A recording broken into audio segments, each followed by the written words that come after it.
Ես Սիլվա Բալայանն եմ, որի խնդիրը ծագել է 2006 թվականին ու այսօր հայտնվել եմ դատական ու փաստաբանական ծուղակում, այսպես ասած կոռուպցիայում, որից չեմ գտնում ելք դուրս գալու համար։ 2006 թվականի հունվար ամսին կադաստրի տարածքային ստորաբաժանում եմ ներկայացրել մեզ պատկանող անշարժ գույքի սեփականության իրավունքի վկայականը Գրիգոր Արզումանյան 3-րդ նրբանցք 33 ԱՀՍ գույքը պետական առաջին գրանցում կատարելու համար։ Երկար քաշքշուկից հետո 2006 թվականի հոկտեմբեր ամսին կադաստրի պատասխանատուն հետ է վերադարձնում սեփականության իրավունքի վկայագիրը տրված 1994 թվականին, պատճառաբանելով, որ մեր հարևանությամբ գտնվող ամուսնուս հանգուցյալ հոր գույքի նկատմամբ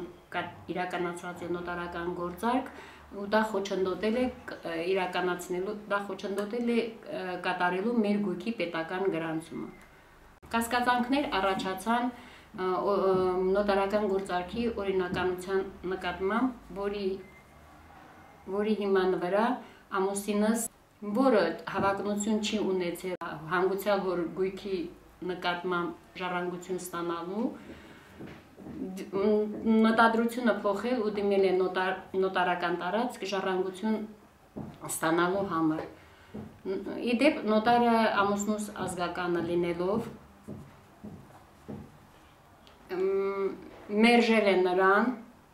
պատճառաբանելով,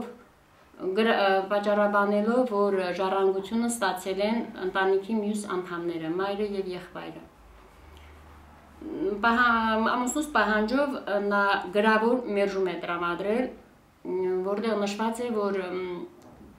չի կարող նա ժառանգությունը ընդունել, քանի որ ընդունած ժառանգները չեն տալիս համաձայնություն ընդգրկվելու ժառանգարումների կազմի մեջ։ Ամուսինս դիմել է փաստաբանի պարզելու բոլոր հանգամանքները։ Փաստաբանը հարցումներով դիմել է կադաստրի տարածքային ստորաբաժանում ստուգելու համար, թե ինչ կարգով է իրականացվել պետական գրանցումը և ում է տրված Գրիգոր Արզումանյան 3-րդ նրբանցքում թիվ 33 ՀԱՍ-ում գտնվող գույքը, հանգուցյալ հորը պատկանող գույքը։ Կադաստրի տարածքային ստորաբաժանման կողմից տրված փաստաթղթերի հիման վրա պարզվեց, որ ժառանգության իրավունքը նոտարի նշած անձանցը տրվել է ոչ թե Գրիգոր Արզումանյան փողոցի ՀԱՍ-ի գույքի համար, այլ տրված է մեկ այլ ՀԱՍ-ով, որը քաղաքում բնակավայրում գոյություն չունի, Արամ Մանուկյան 3-րդ նրբանցքի ՀԱՍ-ով։ Փաստաբանը դիմել է տեղական ինքնակառավարման մարմիններին, պարզելու համար, թե փողոց որտեղ է գտնվում Արամ Մանուկյան փողոցը, քանի նրբանցք ունի, պարզվեց, որ նոտարական գործարքը կատարված է Լենինի անունով փողոցի ՀԱՍ-ով, իսկ այդ վկայագրերի հիմքով կադաստրի տարածքային ստորաբաժանումը գույքը գրանցել է Արամ Մանուկյան 3-րդ նրբանցքի ՀԱՍ-ով։ Նոտարական գործողությունների համար հիմք հանդիսացած տեղեկանքների օրինականությունը ստուգելու համար ամուսինս հաղորդում է տվել 2 անգամ ոստիկանության կապանի բաժին, որտեղից ստացել է մերժում քրեական տարերի բացակայության պատճառաբանությամբ։ Մերժումները ինձ պարտադրեցին ինքս զբաղվելու այդ գործերով ու դիմեցի գլխավոր ոստիկանապետին Ալեք Սարգսյանին։ Ալեք Սարգսյանին ուղղված նամակս վերահասցեագրվել է ոստիկանության Սյունիքի մարզային վարչությանը։ Քննության ընթացքում պարզվել է, որ ամուսնուս անձնագրում հաշվառման ՀԱՍ-ում կատարված է կեղծիք։ Ամուսինս հաշվառված է եղել հանգուցյալ հոր պատկանող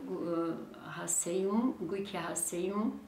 Գրիգոր Արզումանյան 3-րդ նրբանցք տուն 33-ում, սակայն ինչ որ մեկի կամայականությամբ թե կմհաճույքով ավելացվել է ատարը, այն էլ ռուսերեն, հայկական անձնագրում ռուսերեն ատարը։ Բողոքարկել եմ տարբեր տեղեր, նույնիսկ վիզաների և անձնագրային վարչություն։ Այնտեղից էլ մերժեցին, մինչ այդ ունեցել ենք տեղեկանք անձնագրային կապանի բաժնից, որ Վալերիկ Մկրտչյանը, նույն ինքը իմ ամուսինը, 91 թվականից գրանցված է 33 հասցեում եւ ոչ թե 33 հասցեում։ Ոստիկանությունը քննություն չկատարեց նաեւ այդ ուղղությամբ, չպարզեց թե ով է այդ կեղծիքը կատարել, դրանով զրկելով նաեւ 33 հասցեի գույքի նկատմամբ սեփականության իրավունքից։ Նկատի ունենալով, որ խնդրի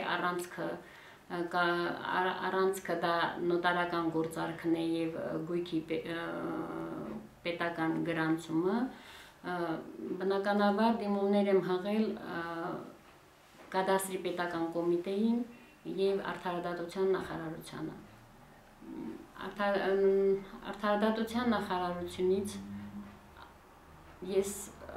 որևէ իրավաչափ պատասխան չեմ ստացել։ Նամակների միջոցով չկարողանալով պարզել օրինախախտումները, վերականգնելու իմ իրավունքները, ցանկացա հանրային հնչեղություն տալ իմ խնդրին։ Մեծի հետ կթերթին լրագրող Գրիշա Բալասանյանը, պահպանելով հավասարության սկզբունքը, հեռախոսազրույց է ունեցել կապանոտարական տարածքի նոտարի հետ։ Ես դա իմացա հետ կթերթի հոդվածից, որտեղ ինքը մեջբերում է արել նոտարի ասածներից, իմ հասցեին արված վիրավորական արտահայտություններից, որ ես պարապ եմ մնում, դրա համար ես դիմում եմ, անդադար դիմումներ եմ գրում։ Եթե ինքը գտնում է, որ ես պարապ եմ, դրա համար եմ դիմումներ գրում, ինչու հերքում չեն տպագրում պաշտոնյաները եւ նոտարը տրված տեղեկությունների վերաբերյալ։ Անձիս պատիվն ու արժանապատվությունը պաշտպանելու համար դիմեցի Կապանի քաղաքացիական կենտրոնին, իդեմ համակարգող Մհեր Բադալյանին։ Չնայած հասարակական կազմակերպությունը պարտավոր էր դատական պաշտպանությունը իրականացնել անվճար հիմունքներով, նա հանձնարարավ պաշտպանությունս իրականացնել վճարովի հիմունքներով։ Նախապես քննարկվել էր, որ պետք է ապահովի հայցադիմումի ներկայացման ժամկետը։ Սյունիքի մարզի առաջին ատյանի դատարանի վճռի կայացնելուց հետո պարզվեց, որ փաստաբանը բարեխիղճ չի եղել եւ ժամկետին չի ներկայացրել հայցադիմումը, ըստ այնմ էլ դատարանը կիրառել է հայցի վաղեմություն, ինձ զրկելով դատական պաշտպանությունից։ Սա իմ հայցադիմումն է, տեսեք, փաստաբանը ինձ տվել է, որ 8-ին է տված, բայց գործի մեջ այդ 8 ամսաթվով հայցադիմում չկա։ Ինքը փաստաբանը ինձ ապացուցում է, որ 8-ին է, բայց ինքը չի պայքարում, որ ինքը 8-ին հանձնել է, ոնց է հայցի վաղեմություն կիրառել։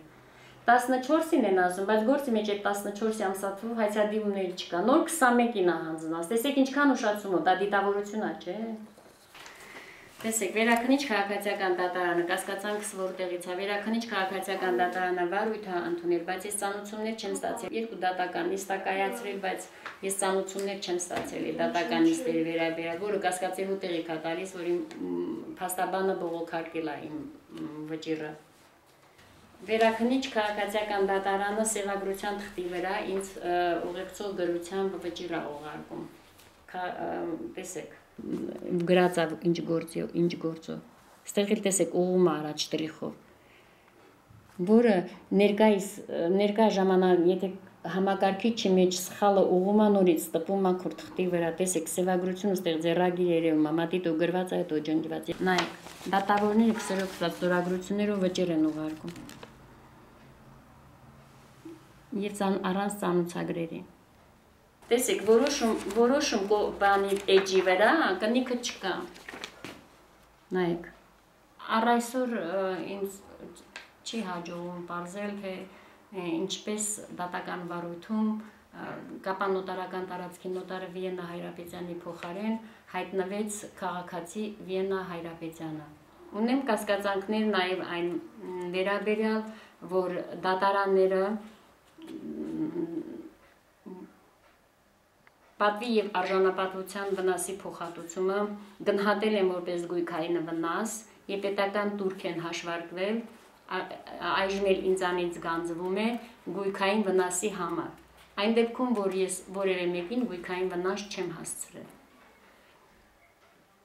Իսկ Վճռաբեկ դատարանը կասկածանքների տեղիք է տալիս այն, որ Վճռաբեկ բողոքի համար ինձանից պետական турքի գանձում չի կատարվում։ Քանի որ Մհեր Բադալյանը ինձ չի ներկայացել հանձնման ընդունման ակտ, որպեսզի ես կողորոշվեմ, թե այսուհետև ինչպես կարող եմ իմ իրավունքների պաշտպանությունը իրականացնել, դիմել եմ Սյունիքի մարզի ընդհանուր իրավասության դատարանի նախագահին, այնուհետև աշխատակազմի ղեկավարին, որպեսզի ինձ տրամադրեն տեղեկություններ, թե փաստաբան Մհեր Բադալյանը իմ անունից ինչպիսի գործառույթներ է իրականացրել դատարանում։ Արդեն լրացավ 1 ամիսը, դատարանի աշխատակազմի ղեկավարը իմ դիմումի պատասխանը չի տվել։ Դիմել եմ ընդդեմ իրավական կամայականության ղեկավարությանը, ներկայացնելով համակարգի աշխատողի ապօրինի գործողությունները, ինձ բանավոր տեղեկացել են, որ իմ դիմումի հիման վրա նրան ազատել են աշխատանքից, բայց թե նրան իրականացրած իրավական կամայականությունների վերաբերյալ ինչպիսի գործողություններ են կամ միջոցառումներ են ձեռնարկել, այդ մասին ես տեղյակ չեմ։ Դրա բացասական հետևանքները ինչպես կարող եմ ես վերացնել, դեռևս ինձ հայտնի չէ։ Կոնկրետ ձեր նշած գործի կապակցությամբ կարող եմ ասել անուղղակի կերպով նշեմ, ուղղակի որ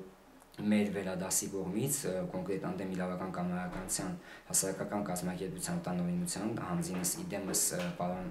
Միքայել Արամյանի կողմից, երբ իրազեկվեց, որ նմանատիպ գործ կա եւ